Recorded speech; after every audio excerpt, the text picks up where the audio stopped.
You want focus. You try to find it. You've looked for the perfect, quiet room. You've downloaded the apps. You've told yourself, this time will be different. And yet, here you are. The phone buzzes. An email notification slides onto your screen. A thought about something you forgot to do flashes in your mind. And just like that, you're gone. Pulled away from the work that matters, back into the noise. This is the battle you think you're fighting. A battle against distractions. But you're fighting the wrong war. The problem is not the distraction. The problem is your relationship to it. The problem is that you see yourself as a victim of these interruptions, helpless against their pull. That ends now. Focus is not about creating a sterile bubble where nothing can reach you. That is a fantasy. Focus is about developing an unbreakable command over your own cognitive resources. It's not about silencing the world. It's about fortifying your mind. Let's break the first myth, the myth of the perfect environment. You believe that if you could just find that silent, pristine space, then you could finally do your best work. This is a trap. The noise will always be there. The construction outside your window, the conversation in the next room, the endless digital pings and notifications. They're constants of modern life. Chasing perfect silence is a form of procrastination. It's a story you tell yourself to avoid the real work of building internal discipline. Look at the person in the busy coffee shop. The espresso machine hisses. People chatter and laugh. And yet, they are immersed. Their world has narrowed to the screen in front of them. They are not there because it's quiet. They are there because they have mastered the first principle. The goal is not avoidance. The goal is mastery. They're not fighting the distractions. They're commanding their attention despite them. That is the shift. You stop seeing the environment as the problem, and you start seeing your command as the solution. This is the foundation. Command your attention, because your attention is not just a tool. It is your sovereignty. It is the throne from which you rule your life. This brings us to the second point, the attention sovereignty principle. Your attention is your most valuable currency. Every distraction is a request for a withdrawal from your cognitive bank account. When you mindlessly scroll through your phone because a difficult task awaits, that is not a break. Let's be very clear. That is a surrender. You are voluntarily handing over your crown to whatever app is demanding it. You are surrendering your cognitive sovereignty. Think about that word, sovereignty. It means supreme power and authority. You are the sovereign of your own mind, where you're meant to be, but you have subjects constantly rebelling. The ping of social media, like the anxiety of an unread email, the lure of an easier task. And every time you click, every time you switch, you are abdicating your throne. You're telling your brain that the external stimulus is more important than your internal directive. Sovereignty over surrender. That is the choice. It is a conscious, moment-to-moment choice to rule your inner world. Scrolling when you should be working is not neutral. It is an act of treason against your own goals. You must learn to deny these requests for withdrawal. You must guard your attention with the ruthlessness of a king guarding his treasury, because that is exactly what it is. Your treasury of focus, from which all your achievements will be funded. So how do you enforce this sovereignty when your willpower is weak? You don't rely on willpower. You rely on a system. You implement the pre-commitment protocol. Decision-making in the moment is weak. It is vulnerable to emotion, to fatigue, to the seductive whisper of an easy escape. You cannot trust yourself to make the right choice when temptation is staring you in the face. The solution is to make all critical decisions before the moment of temptation arrives. You build focus by designing your environment and your rules in advance. You make focus automatic. Setting your phone in another room for a 90-minute work block is not a limitation on your freedom. It is a pre-commitment. It is you, from a position of strength, making a decision for you in your future moment of weakness. You are removing the need for willpower entirely. The phone is not there. The choice is already made. This is the protocol. It is you commanding your future self. It's putting the social media blocker on before you open your laptop. It's writing down your single, most important task for the session before you sit down. It's telling yourself, for the next 90 minutes, I will work on this report. Nothing else exists. You are not fighting the distraction in the moment. You have made it impossible for the distraction to win. You have engineered your own success. This is not a request you make of yourself. Focus is a command, not a request. Let's make it real. The scenario. You sit down to finish a critical report. Your desk is clear. Your intention is set. And then it happens.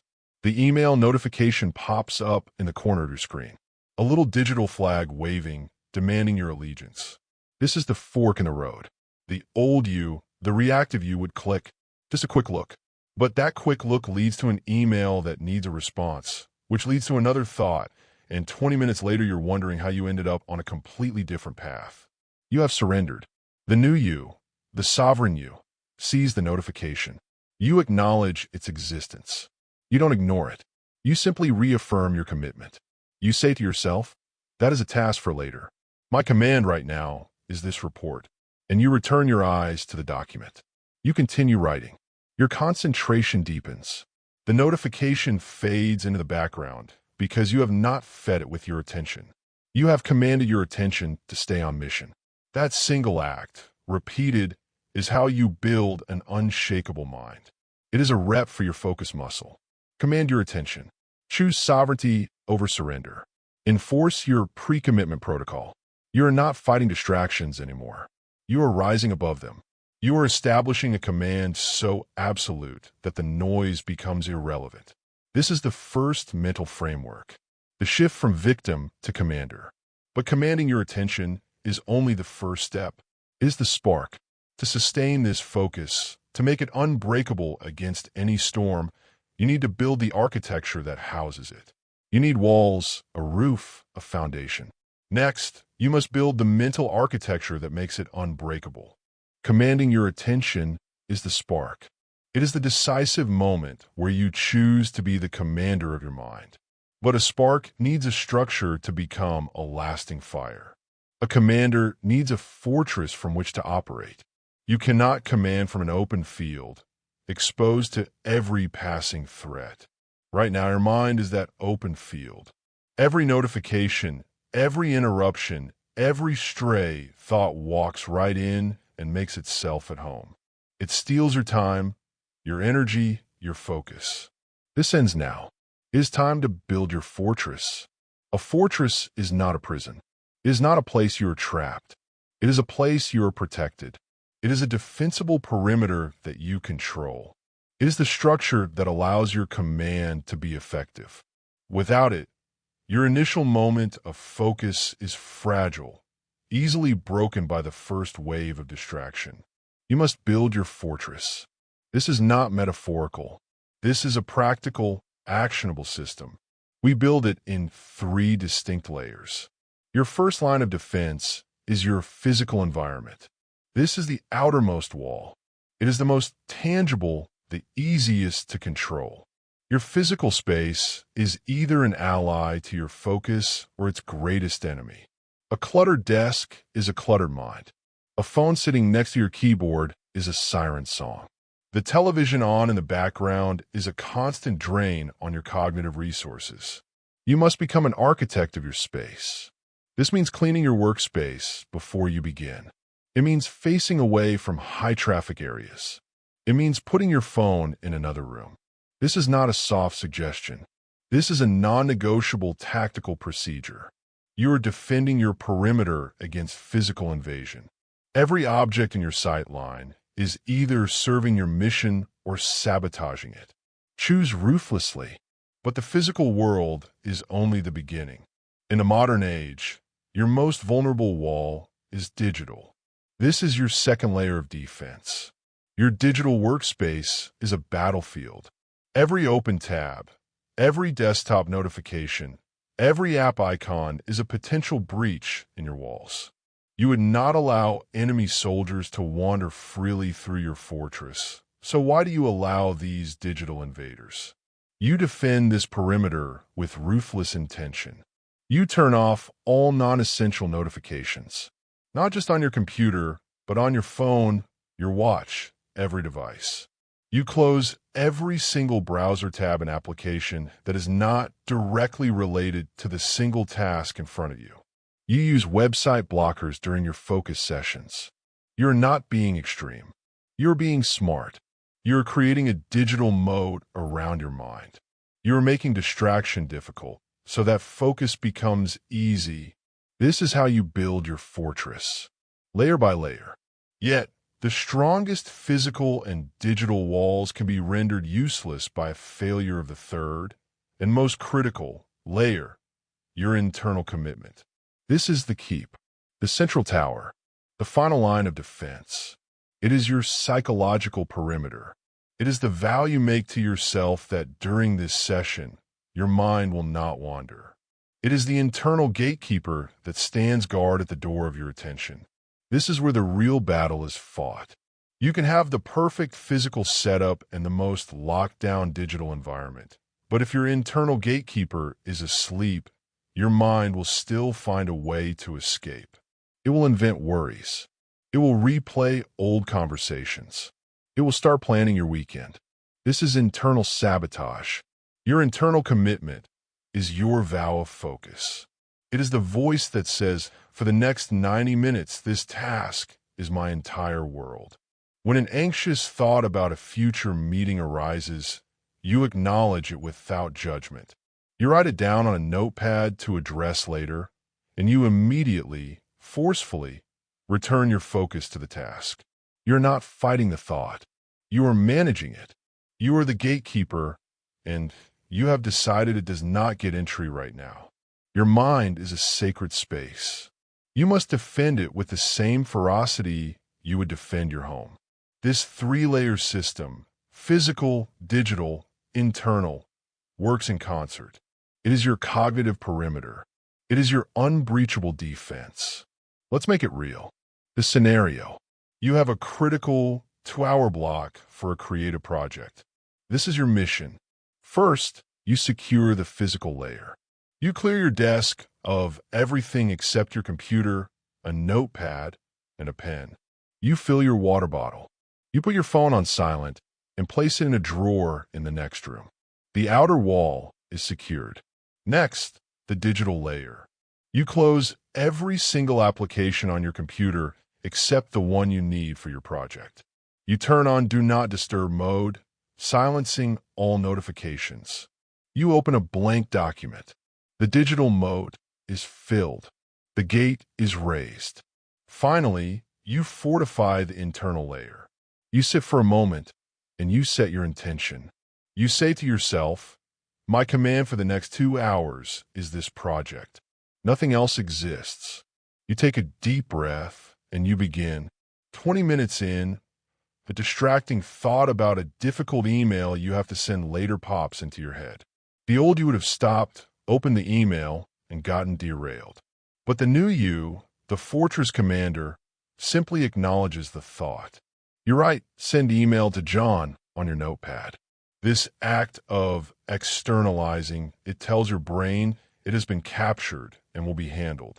You then look back at your screen. You defend your perimeter. You return to the work. The thought, having been processed, loses its power and retreats. This is the system in action.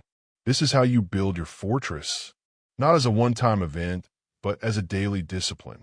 You do this every single time you sit down for deep work.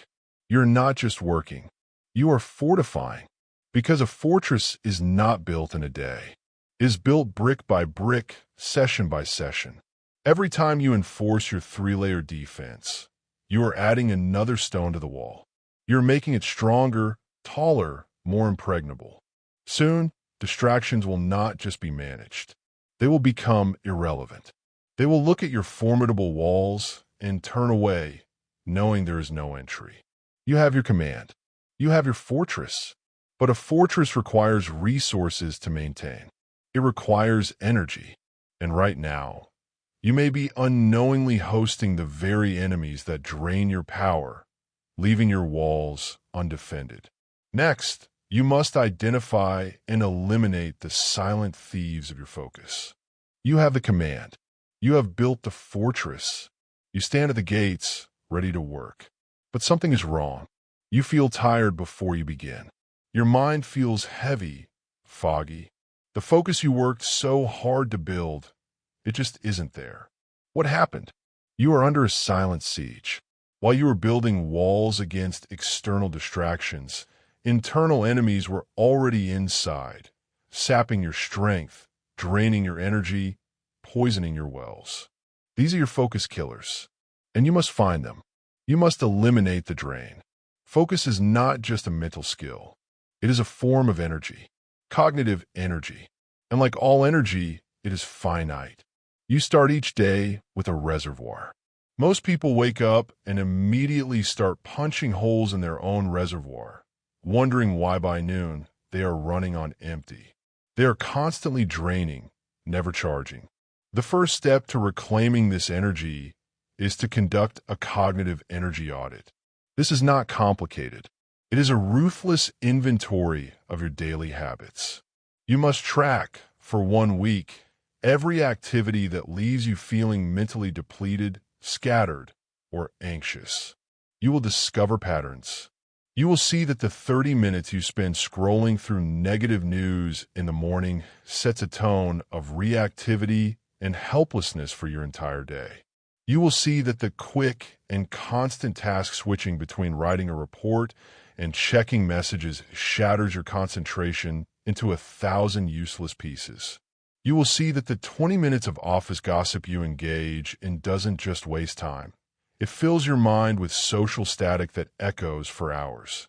These are not neutral activities. They are energy vampires. They are silent withdrawals from your cognitive bank account, and you've been authorizing them every single day. To build an unshakable mind, you must protect your energy with the same ferocity you protect your time.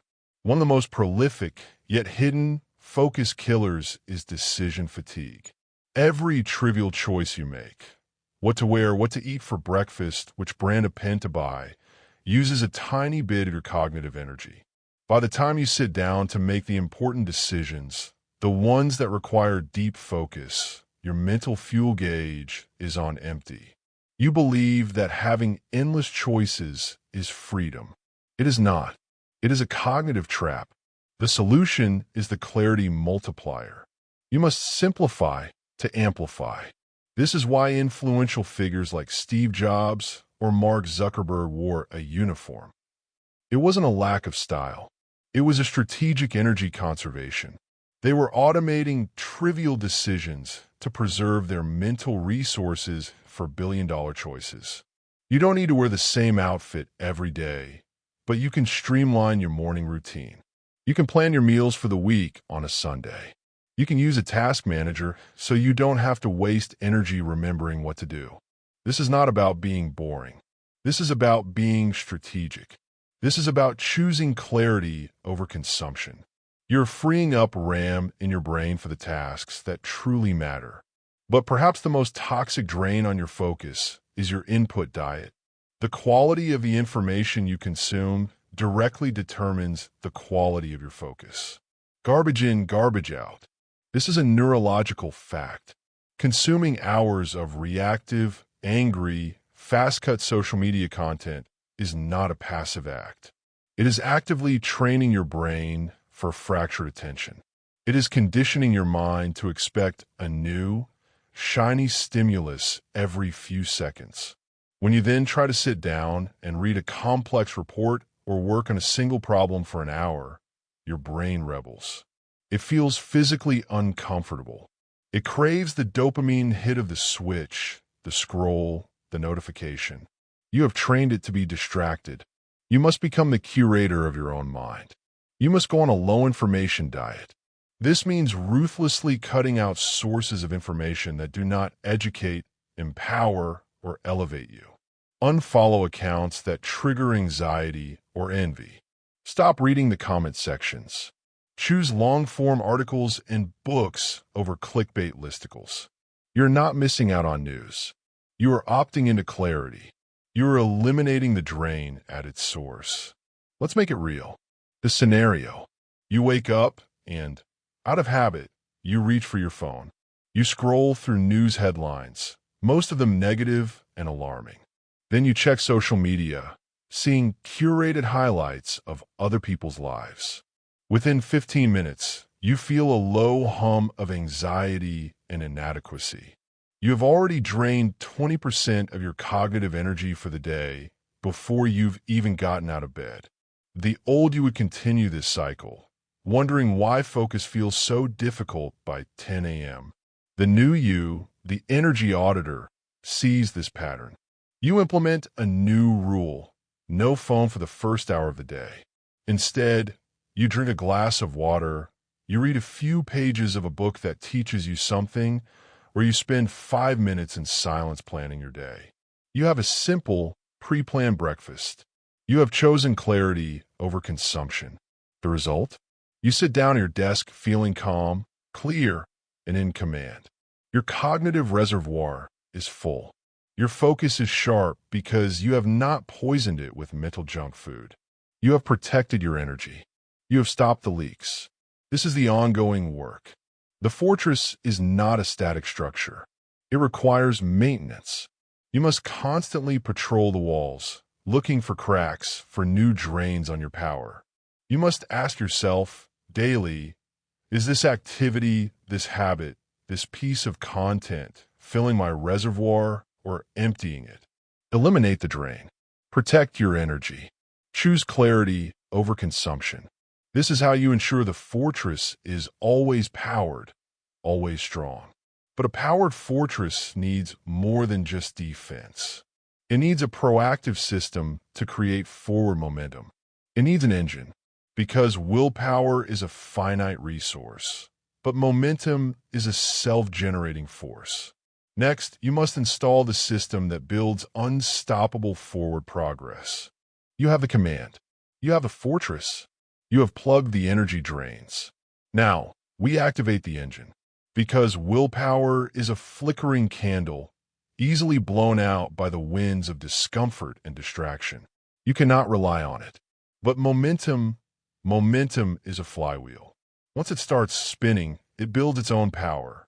It becomes self-sustaining. Your goal is not to white-knuckle your way through focus.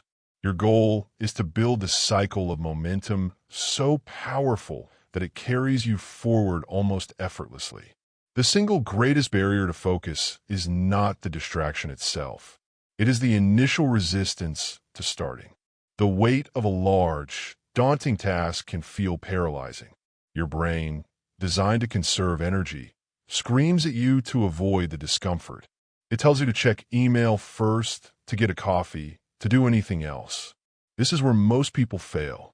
They wait to feel motivated. They wait for inspiration to strike. They are waiting for a feeling that will never come. Action does not follow motivation. Motivation follows action. You must start small, win big. This is the power of the 5-minute rule. The rule is simple, non-negotiable, and brutally effective. You do not need to commit to a 2-hour focus session. You only need to commit to 5 minutes. Anyone can do 5 minutes. The thought of a massive project is overwhelming. The thought of 5 minutes is trivial. You sit down. You set a timer for 5 minutes. And you begin. The magic is what happens next. As you push through that initial resistance and actually engage with the work, a shift occurs. The friction decreases. You get interested in the problem. You enter the task. And when the timer goes off after 5 minutes, you often find you don't want to stop. You have built momentum. The hardest part, starting, is already over. You have taken the first, most critical step. Momentum is fuel, and you have just ignited it. Once you have started, you must design your work to keep that momentum alive. This is where you harness the completion high. Your brain is wired to reward completion. Every time you finish a task, you get a small hit of dopamine, the neurotransmitter of satisfaction and motivation. Most people set goals that are too large to complete in a single session. Write a book. Build a business. These are marathons, not sprints. They offer no dopamine along the way, only a distant, faint finish line. You must break your work down into smaller, completable chunks. Finish a single section of the report. Complete a specific part of the code. Draft one email. The act of checking that small task off your list gives you a win. It gives you a hit of fuel. That feeling makes you want to get another one. You are building the cycle. Win leads to win. Completion leads to motivation, which leads to more completion. To make this progress undeniable, you need the visual progress trigger. Momentum is a psychological state, and it needs to be fed with visual proof. You cannot trust your feelings, but you can trust a completed checklist. This is why systems like a Don't Break the Chain calendar or a simple checklist are so powerful. Every time you complete a focus work session, you put a big X on the calendar. Every time you finish a subtask, you check it off. You are creating a physical, visual record of your momentum. You look at that chain of X's and you think, I did this yesterday and the day before. I'm not breaking this chain today. The visual trigger transforms abstract discipline into a concrete game you are winning. You see the evidence of your focus, and that evidence builds more focus. Momentum is fuel, and you're now seeing the gauge rise. Let's make it real. The scenario. You have to write a 3,000-word article. The old you would stare at the blank screen, feel the immense weight of the task, and eventually retreat to the easy dopamine of social media. The new you, the momentum engineer, takes a different approach. First, you apply the 5-minute rule. You tell yourself you only have to write for 5 minutes. You set a timer. You start typing. The words are slow at first, but after 3 minutes, you hit a flow. When the timer beeps, you're in the middle of a paragraph. You don't stop. You build a cycle. Second, you structured this work around the completion high. You didn't put right article on your list. You broke it down. Intro, section 1, section 2, conclusion. After 20 minutes, you finish the introduction. You physically check it off your list. You feel a small surge of accomplishment. That surge pushes you into section 1. You are not fighting to focus. You are riding a wave of your own creation. Third, you use a visual progress trigger. You have a notepad next to you with 4 empty checkboxes for the article sections. After you finish the intro, you check the first box. The blank space is now conquered. You see 3 boxes left. It feels achievable. You're starting small and winning big. This is the momentum engine. It is a self-reinforcing system. The small start reduces resistance. The small completions provide fuel. The visual proof builds psychological momentum. You're no longer relying on fleeting willpower. You're operating a system. You're building a flywheel of focus. The first push is the hardest, the 5-minute start. But with each completion, with each visual win, the wheel spins faster. Soon, it seems to spin on its own. The work pulls you in. Distractions fade because you are locked into a cycle of progress and reward. You are in a state of flow. But this engine, this powerful flywheel, must be aimed with precision. Spinning energy in multiple directions at once is just chaos. It is wasted motion. To achieve absolute results, you must channel all of this momentum into a single, undivided point of attack. Next, you must learn the doctrine that makes focus lethal to your goals. You have the engine. You have a momentum. Now we must aim it. Because unfocused momentum is just noise. It is energy wasted as heat and sound with no forward motion. There is a lie you have been told your entire life. A lie that is costing you your productivity, your peace, and your potential. The lie is that you could do multiple things at once. The lie is multitasking. Let us be unequivocally clear. Multitasking, as you understand it, is a myth, a fantasy, a neurological impossibility. Your brain is not a parallel processor. It is a sequential processor with a very fast switching mechanism. You are not doing 2 things at once. You are rapidly and inefficiently switching your attention back and forth between 2 things. And with every switch, you pay a tax. A cognitive switching tax. This tax is steep. Every time you shift from writing a report to checking a text message, your brain must disengage from one context with all its rules and goals and re-engage with another. This takes time. It takes energy. Studies show it could take several minutes to fully regain your original depth of thought after an interruption. You're not saving time. You're shattering your focus and burning your cognitive fuel on the act of switching itself. You are taxing your own mind into mediocrity. The alternative is not just efficiency, it is mastery. You must do the one thing. This leads to the most powerful, yet most underutilized, principle in focus: the power of monotasking. Doing one thing at a time with total commitment is not slow. It is the fastest path to high-quality completion. It is the ultimate expression of a disciplined mind. The person who writes a report from start to finish without interruption will produce a superior result in less total time than the person who multitasks their way through it, surrounded by open tabs and pinging phones. When you monotask, you enter a state of flow. The world narrows. The task expands to fill your entire consciousness.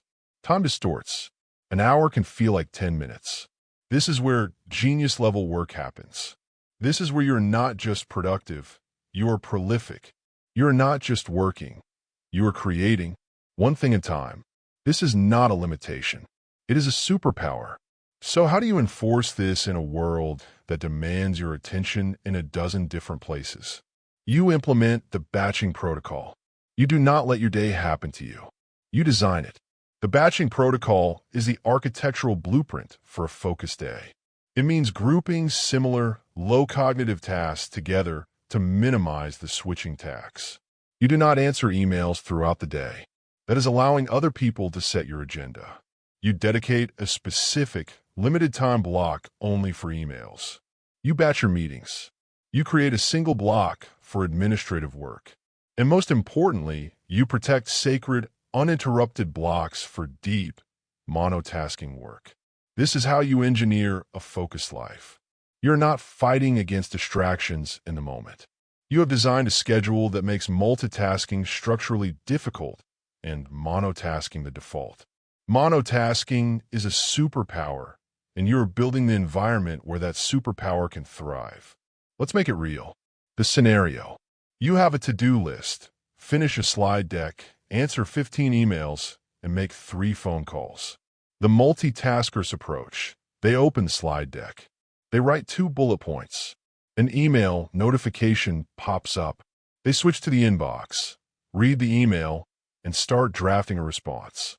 Their phone rings. They take the call. 20 minutes later, they hang up, forget the email they were drafting, and stare blankly at the slide deck, trying to remember what their next point was. They feel busy, but they have accomplished nothing of substance. They are exhausted from paying the constant cognitive tax.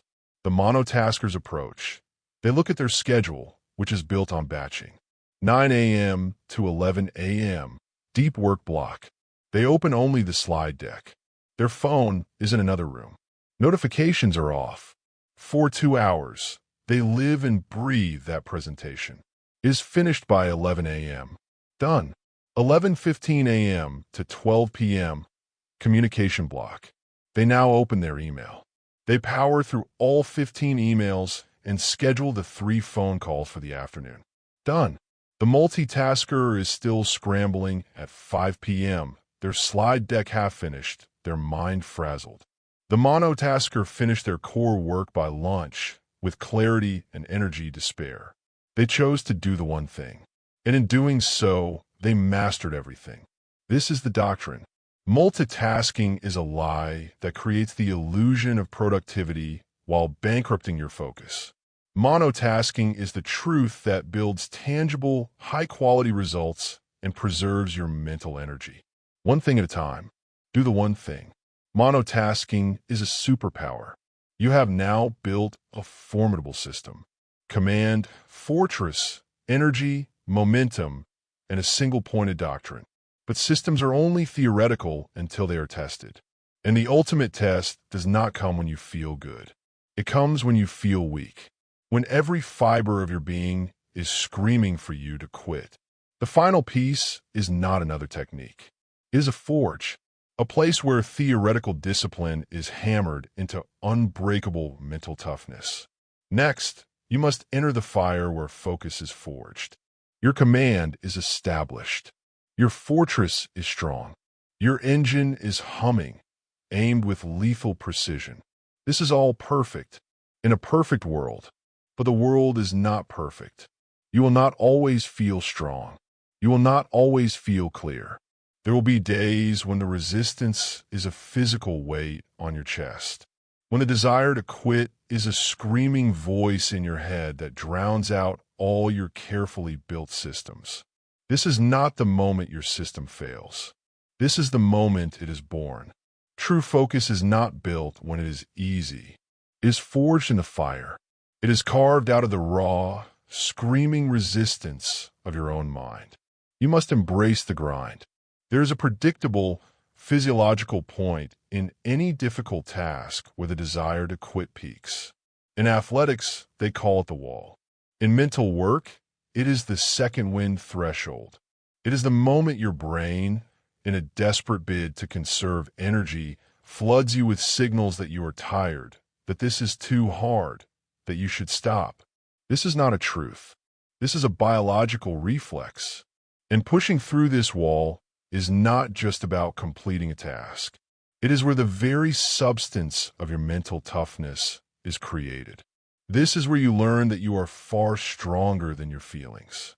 Discomfort is growth. Most people run from this feeling. They interpret the mental strain, the boredom, the frustration as a signal that something is wrong, that they are on the wrong path. This is a critical error.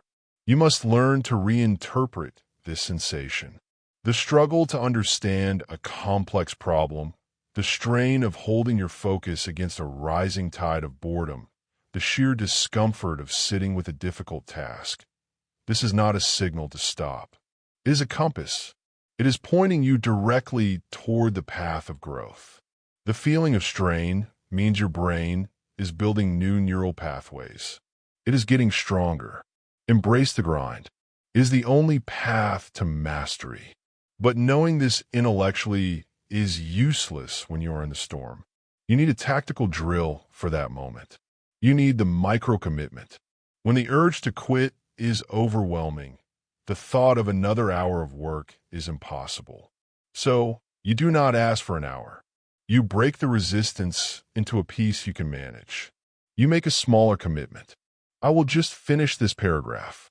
I will just solve this one line of code. I will hold this focus for just 5 more minutes. This is a psychological trick that works with your brain's design. A large, vague task triggers avoidance. A tiny, specific task feels achievable. You complete that micro-commitment. You get a small win. And that one often provides just enough momentum to make the next micro-commitment. And then the next. You're not fighting the entire war at once. You are winning a single battle, then another. You're pushing through the wall, brick by brick. Let's make it real. The scenario. You are 45 minutes into a 90-minute deep work session on a complex financial model. Your head hurts. The numbers are blurring together. The voice in your head is loud. This is pointless. You're too tired. Just check your phone for a minute. You can come back to it. This is the second wind threshold. The fork in the road. The old you would have obeyed. You would have taken the quick break that turns into 30 minutes of lost time and shattered focus. You would have surrendered. The new you, the forged mind, recognizes this for what it is, the fire, the moment of transformation. You do not try to argue with the feeling. You implement the drill. You say to yourself, I am not quitting. I am just going to complete the revenue projection for the next quarter. That's it. Just that one part. You push through the wall. You narrow your world to that single spreadsheet tab. You block out everything else. The discomfort is still there, but you're no longer fighting it. You're working within it. You complete the revenue projection. You check it off. The small win sends a trickle of dopamine, a quiet signal of accomplishment. The screaming voice has quieted to a whisper. Okay, you think. Now, just the expense breakdown. You continue. The fog in your mind begins to lift. You hit a flow state. The remaining 45 minutes pass with intense clarity. You not only finish the session, you produce your best work of the day in that second half. You leaned into the discomfort, and it rewarded you with capability you did not know you had. Embrace the grind. Discomfort is growth. Push through the wall. This is the drill. This is how you transform the inevitable moments of suffering from obstacles into the very fuel of your progress. You stop seeing discomfort as the enemy and start seeing it as the most demanding and most effective coach you will ever have. But even the strongest forge cannot run continuously without cooling. Even the most disciplined mind cannot operate in a state of constant pressure without breaking. The relentless push must be balanced by a strategic, intentional pull. Next, you must master the discipline that the weak see as weakness, the art of strategic shutdown. You have been in the fire. You have learned to lean into the grind, to push through the wall, to find strength where you thought there was none. This is the essence of mental toughness. But toughness without wisdom is just brutality. Against yourself. An unshakable mind is not a mind that never rests. That is a path to burnout, to resentment, to a brittle focus that shatters under sustained pressure. An unshakable mind understands rhythm. It understands that focus is a pulse, not a constant state. That the deepest concentration must be balanced by the deepest recovery. You must rest to conquer. This begins with understanding your own biology. Your brain does not operate on a linear track. It operates in cycles called ultradian rhythms. Roughly every 90 minutes, your brain moves through a natural cycle of high alertness followed by a period of lower alertness. Fighting this tide is like trying to swim against a riptide. It is exhausting and ultimately futile. The master does not fight the wave. They ride it. This means working with your biology, not against it. Structuring your day into 90-minute focus sessions followed by 15 to 20 minutes of genuine break is not being lazy. It is being neurologically intelligent. You are planting your flag in the peaks of your alertness and using the valleys for recovery. This is the focus-rest cycle. It is the rhythm of high performance. You must recover with purpose, but not all rest is created equal. This is a critical distinction. Mindlessly scrolling on your phone during a break is not recovery. It is cognitive junk food.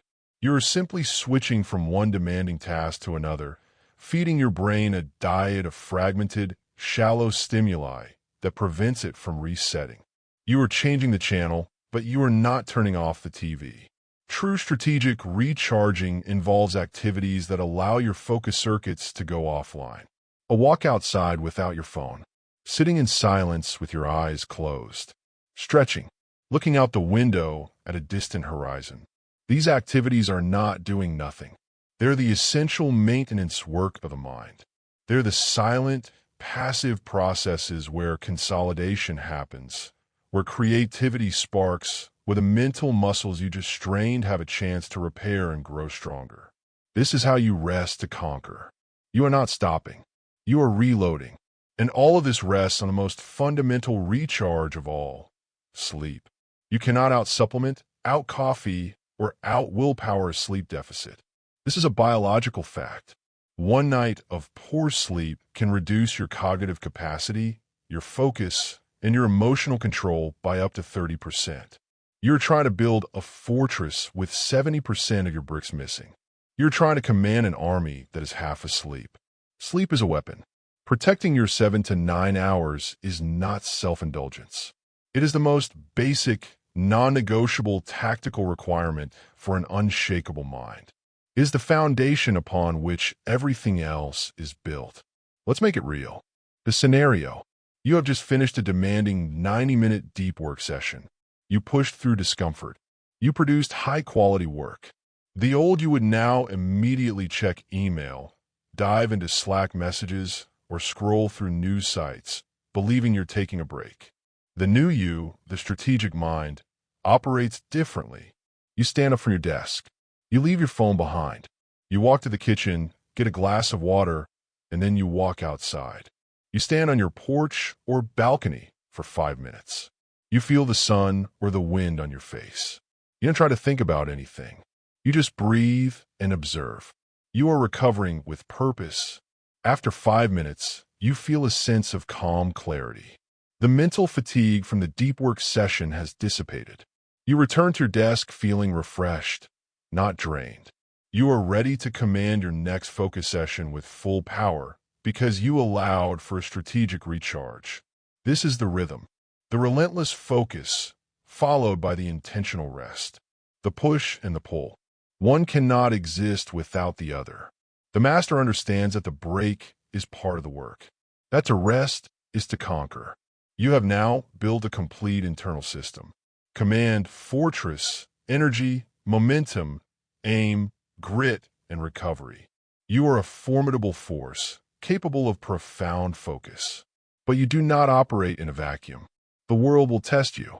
Other people, with their own demands and chaos, will try to breach your walls. Your final test is not internal. It is external. It is learning to hold your focus while the world around you is losing its mind. Next, you must build your immunity to the chaos of others. Your internal world is now ordered. You have command, structure, and rhythm. But the external world remains chaotic. It is filled with people who are reactive, unfocused, and who will happily treat your time and attention as a public resource. Their lack of discipline does not have to become your emergency. You have built a fortress, but now you must learn to guard the gate. You must develop a psychological immune system, a framework that allows you to operate with quiet focus while others are losing their minds. You must guard your space. The first rule of this immunity is the not my monkey filter. This is a ruthless principle of discernment. You are not required to adopt every problem presented to you as your own. A colleague's panic because they procrastinated is not your crisis. A friend's constant drama is not your burden to carry. Your boss's last-minute urgent request that stems from poor planning does not automatically constitute your emergency. You must learn to look at the chaos swirling around you and ask one simple question. Is this my monkey? If it is not your responsibility, if it does not align with your core objectives, then it is not your circus. You do not have to let their chaos infect your calm. You must apply this filter constantly. Their emergency is not your priority. Your priority is the mission you have set for your focus session. Everything else is noise. But what happens when the interruption comes directly for you? When a knock on the door comes or the message pings? This is where you deploy the controlled response protocol. The key is to break the cycle of immediacy. The reactive person responds instantly. The focused person responds deliberately. When an interruption arrives, you do not react. You pause. You take a breath. This 2-second space is the barrier that protects your cognitive space. In that pause, you assess, does this truly warrant breaking my focus state? Is this more important than the deep work I am currently engaged in? Often, the answer is no. By inserting this pause, you move from being reactive to being responsive. You move from a puppet whose strings are pulled by external demands to a commander who assesses situations calmly. Pause, then proceed. This tiny space is the difference between a focused day and a fragmented one. To make this protocol operational, you need the communication shield. This is about setting clear, unambiguous boundaries with your communication and your availability. An open door policy doesn't mean you're always available. It means you are available at scheduled, predictable times. This means using tools with intention. Putting your phone on Do Not Disturb during focus blocks is not rude. It is professional. Using a status indicator on your messaging app that says, in deep work, available at 2 p.m. is not arrogant. It is respectful of your own time and the time of others. It manages expectations proactively. You're teaching people how to treat you and when you are available for collaboration. You are guarding your space not with aggression, but with quiet, consistent authority. Let's make it real. The scenario. You are 30 minutes into a deep work session, fully immersed in a strategic plan. A colleague sends you a direct message. Got a minute? Urgent. The reactive, unfocused you would immediately stop, heart rate spiking, and type back, sure, what's up? You have just surrendered your focus. You have let their urgent derail your important. The immune focus you employs the framework. First, the not my monkey filter. You ask yourself, is this truly my emergency? Is this more critical than completing this strategic plan? The answer is likely no. Second, the controlled response protocol. You pause. You take a breath. You do not type back immediately. Third, the communication shield. You respond with calm clarity. You type, I'm in the middle of a focused work session right now. Can I circle back with you at 2 p.m. when I can give you my full attention? You have not been rude. You have been professional. You have guarded your space. You have protected your cognitive state. Your colleague's lack of planning did not become your emergency. You have maintained your sovereignty. And you have taught your colleague that your focus time is valuable and respected.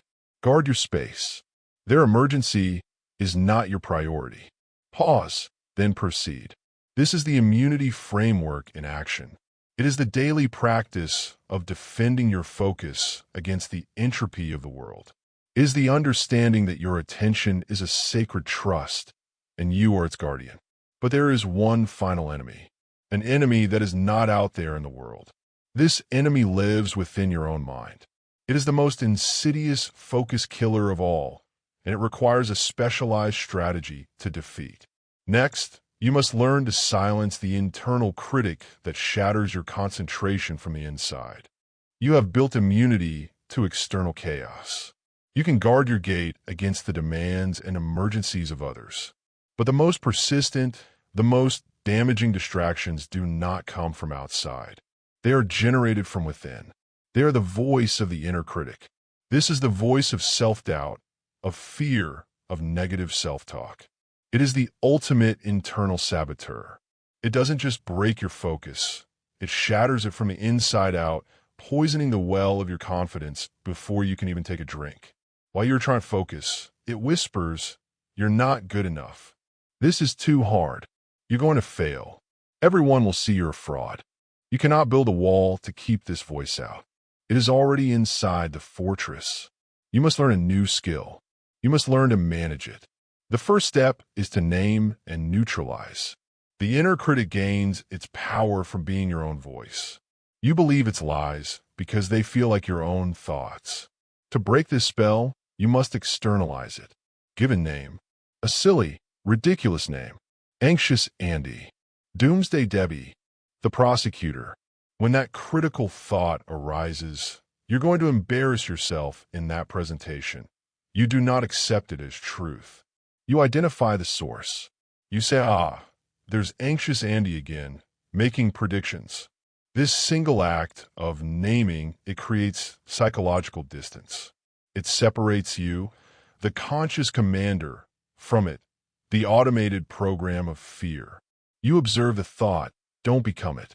You have just robbed it of its power. But you cannot stop at just naming it. You must then challenge it with cold, hard facts. This is the evidence-based reframe.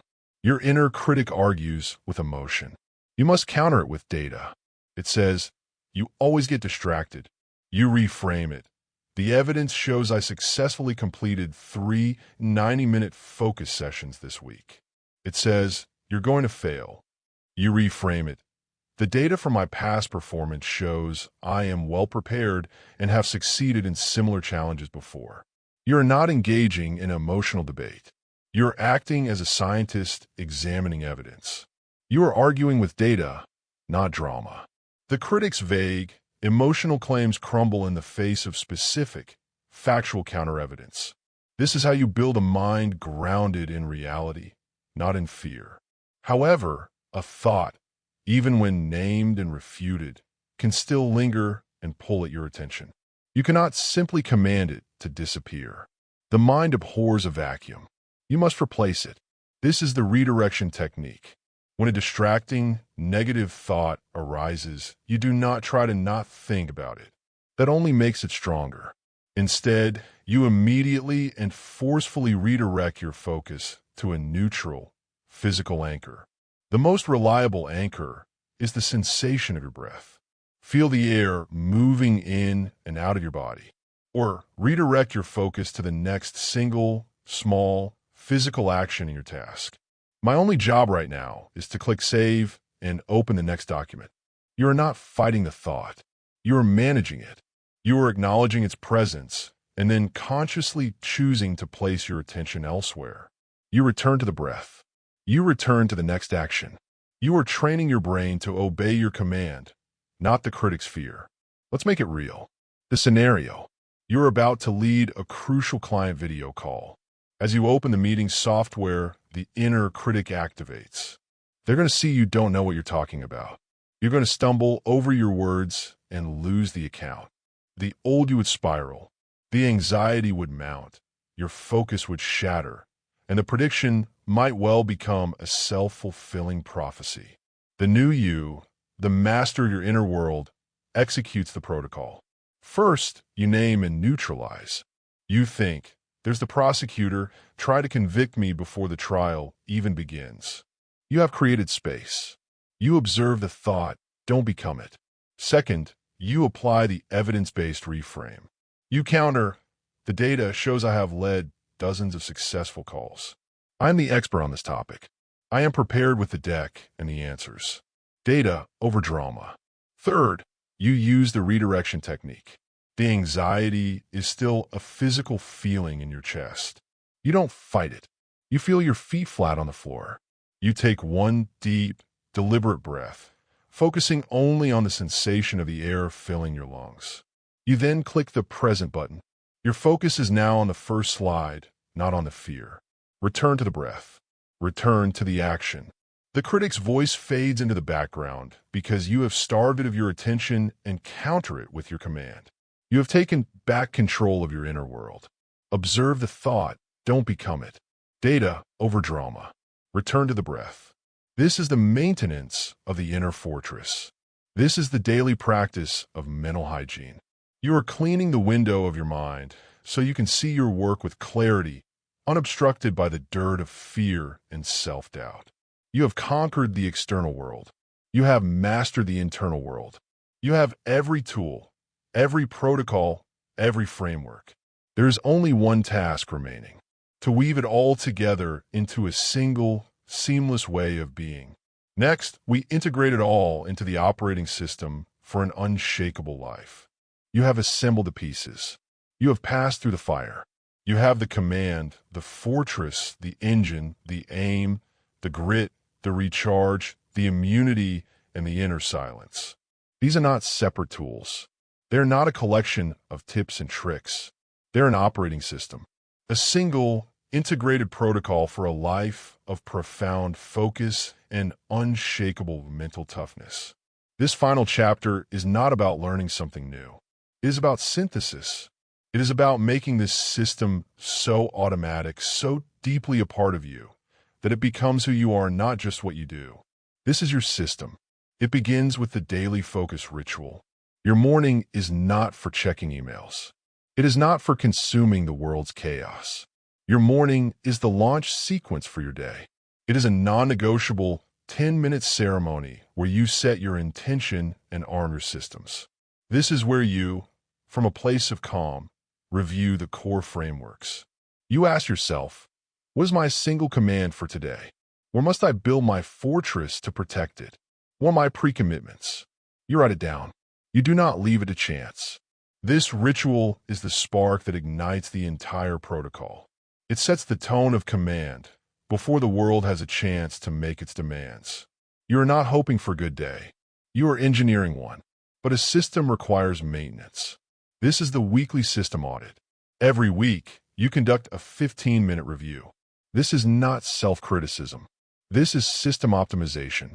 You look back at your week with a cool, analytical eye. Where did your focus succeed brilliantly? Where did it get pulled off track? Which framework did you underutilize? Was it a failure of the fortress, allowing a digital distraction? Was it a drain you failed to eliminate? Did you skip the strategic recharge? You are not judging yourself. You are debugging the code. You are tightening the bolts. You are making the system stronger, more resilient, more automatic. Integrate and execute. The audit is how you ensure the protocol evolves and adapts to your life. This leads to the final and most profound Shift, the identity shift. This is no longer about trying to focus. You're done with trying. You're done with hoping. You now are a focused person. Let that sink in. A focused person does not debate whether to check their phone during deep work.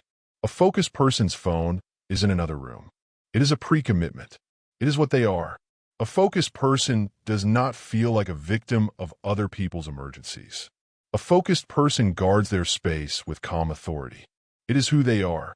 A focused person does not collapse when discomfort arrives.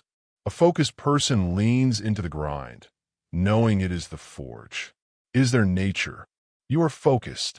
This identity is the bedrock. Every action you take, from the daily ritual to the weekly audit, is not an effort. It is an expression. It is you, acting in accordance with your true nature. You are not building discipline. You are expressing the discipline that is inherent to the person you have become. Let's make it real. The scenario is Monday morning. The world is loud. Demands are already piling up in your inbox. The old you would have been reactive, scattered, and already behind. The new you, the unshakable mind, begins with the daily focus ritual. You drink a glass of water. You open your notebook. You write, command, finalize the Q3 strategy deck. Fortress, phone in drawer, notifications off from 9 to 11 a.m.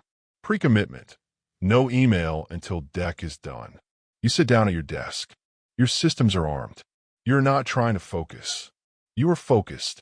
When a colleague messages with an urgent request, you don't panic. You are immune. You pause, then respond with clarity, scheduling a time to connect later. You guard your space because that is what you do. When you hit the 45-minute wall in your deep work session, you don't quit. You make a micro-commitment. You push through the wall because discomfort is growth. At the end of the week, you do your audit. You see that you protected 90% of your deep work blocks. You note that Tuesday afternoon your energy dipped and you realize you skipped your strategic walk. You adjust.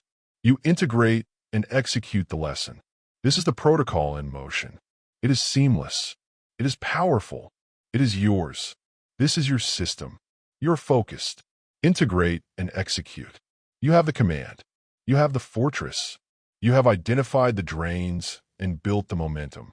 You have mastered the single point of focus and forged your will in discomfort. You have learned to recharge and build immunity. You have silenced the inner critic. These are the 5 frameworks. This is the unshakable mind. You did not just listen to a book. You installed a new operating system for your life. The installation is complete. The only thing left is to run the program. Every single day, the work is not over. It has just begun.